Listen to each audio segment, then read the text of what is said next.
Hi, I wanted to do a little bit on masking because I think it's really an important topic that I find kind of maybe doesn't get described as it should, or maybe broken down as it should a lot of the time.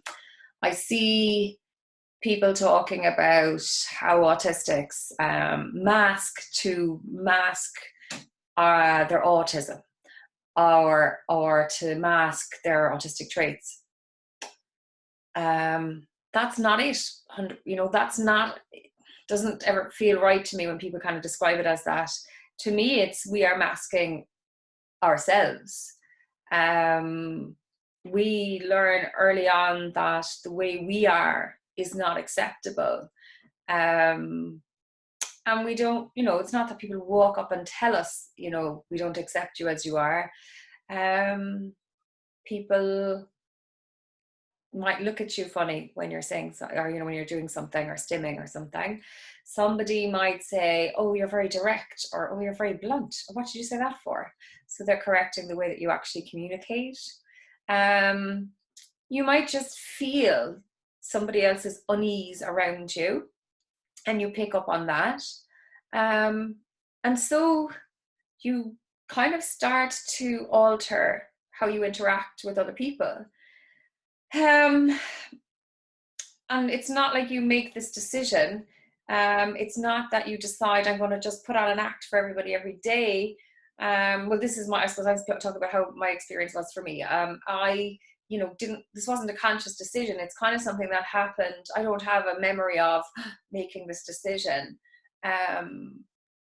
But it's something that definitely happens very, very early on. And I know Kieran Rose, the autistic advocate, has done a huge amount of research around this and talks about this topic a lot.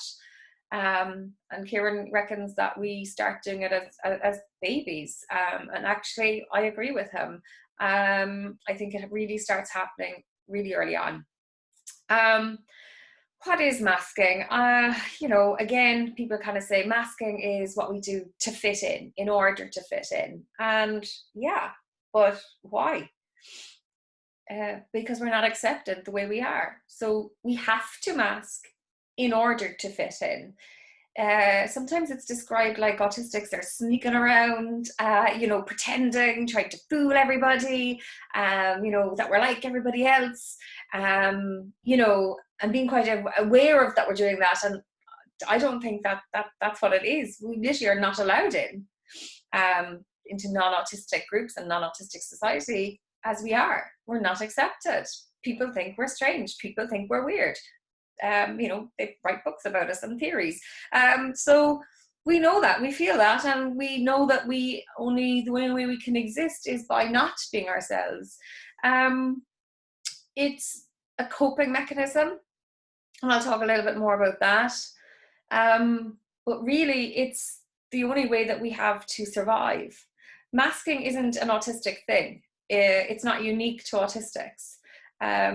Lots of people mask. Everybody masks, I suppose, to some level, but it's not putting on your front door voice, or your Facebook page where everything appears to be perfect in your life. Not that kind of masking. It's more that you actually have to protect the real you, because the world will, the world doesn't accept that version of you. And what happens is you end up locking that part of yourself away, or the real person you are away. I kind of break down masking maybe into 4 different things for me, and this is how I see it. One is where we start hiding who we are, and we start pretending to be something else or somebody else. There might be different versions of that to suit different groups that we hang around with or whatever. The second thing is mimicking.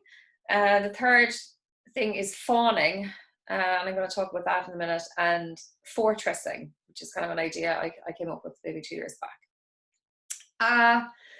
Okay. Pretending is basically you hide the things that freak people out, or people are uncomfortable about, so you stop stimming, and you stop speaking the way you normally speak, and you start to I suppose watch what other people are doing, and you start kind of making sure that you don't upset people, basically. You hide your natural impulses, you hide your who you are. Mimicking is, I suppose, we don't get to make the social rules. This idea that there is a whole list of social rules, that unwritten list is kind of nonsense anyway. Social rules are decided by every group, and within each group those rules are different, and usually those rules are kind of communicated through body language a lot of the time, actually. So mimicking other people isn't so much that we don't know what to do or we want to fit in. It's so that we don't get to make the social rules. A lot of the social rules, non-autistic social rules, make no sense to us. So we copy other people so that we don't break these rules that people are so kind of fond of. The third part of it is fawning, and for me this is something that I only thought about I suppose only a few months ago, when I put together some stuff for a talk I gave on anxiety. And this was the biggest realization for me. I was like, this is exactly what I've done, or what I used to do. So basically, an anxiety response, we know there's flight, fright, freeze, and fawning, and fawn. So, if a tiger ran into the room, some of us would fight it. Some of us would run, that's your flight response. Some of us would freeze. There's also fake, where people would, pretend to be another tiger, or someone would play dead. And there's fawning. And fawning is how I responded to that, I suppose, anxiety, or to that traumatic event of not being accepted as who I was. It's where you study, well, the word is your aggressor. Okay, so I suppose if I'm an autistic person, then I'm studying non-autistic people, because that's the majority in society, and they're the people who aren't accepting me. So I study non-autistic people, and I did this from a young age. And you learn to preempt things so that you can basically please them. So you basically become a people pleaser. You don't say what you want to say. So for me, I suppose up until really recently, I'm talking probably only 2 years ago, if I was having a conversation with someone and they asked me something, or they were talking about something, I would never actually express my true opinion or what I had to say. What I would do is I would run through all the scenarios, all the outcomes. If I say this, this is what will happen. If I say this, this is how they respond. The last time I did this, this is what happened. Da, da, da, da, da. And that was in all my communications, all of the time. Can you think of how exhausting that is? And, a lot of autistic people will say, socializing is exhausting. Of course it is.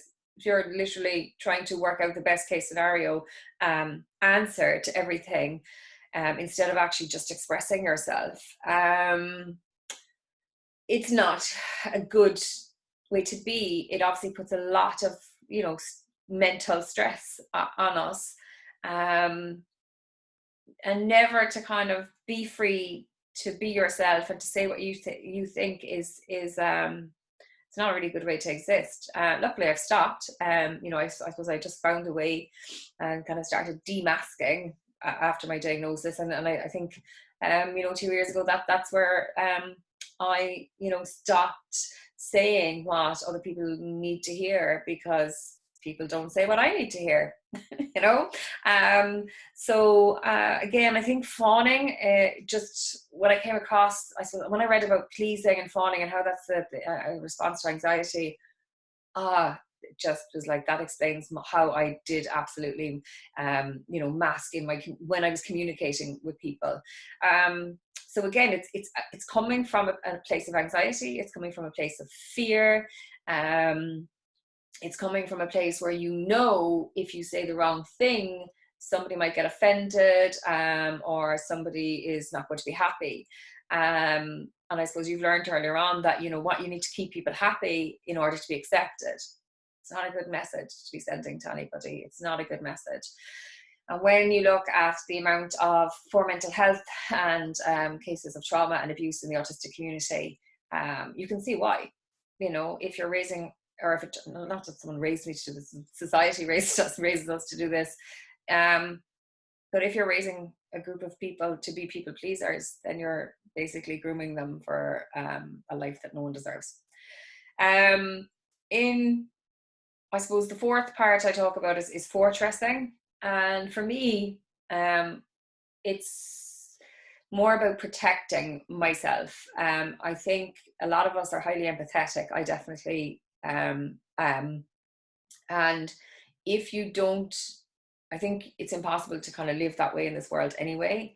So I think for me, it nearly feels like a physical thing where you put these barriers around this really sensitive part of yourself, and build a fortress so that nobody can get in.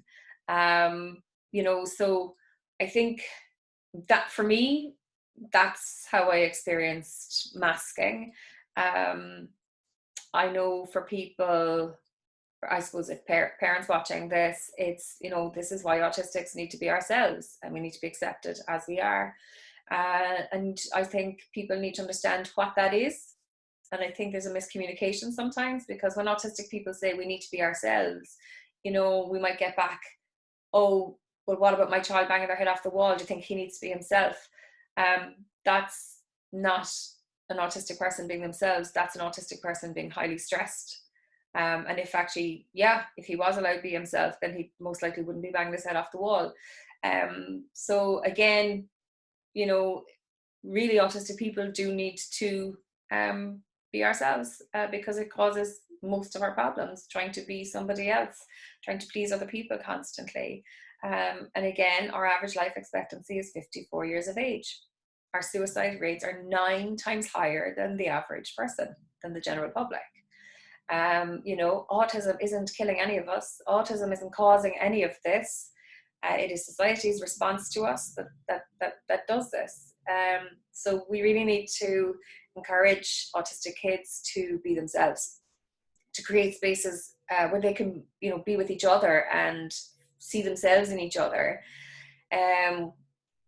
We need to try to find a way to encourage adult autistics to drop the mask. And I know there was a campaign 2 years ago, Kieran Rose ran it, an online campaign on encouraging people to drop the mask, you know, and it was brilliant. And for me, I think I thought I had stopped masking, but again, I just kind of had another awakening and was like, whoa, I'm still really masking.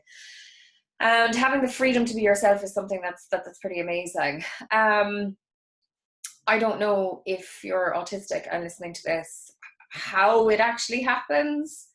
I think for me, it was the realization of actually how oppressed we are, actually how the world is mistreating autistics. Seeing that and seeing how I've responded to that, and how most of us are responding to that, and how actually that's creating a lot of our problems.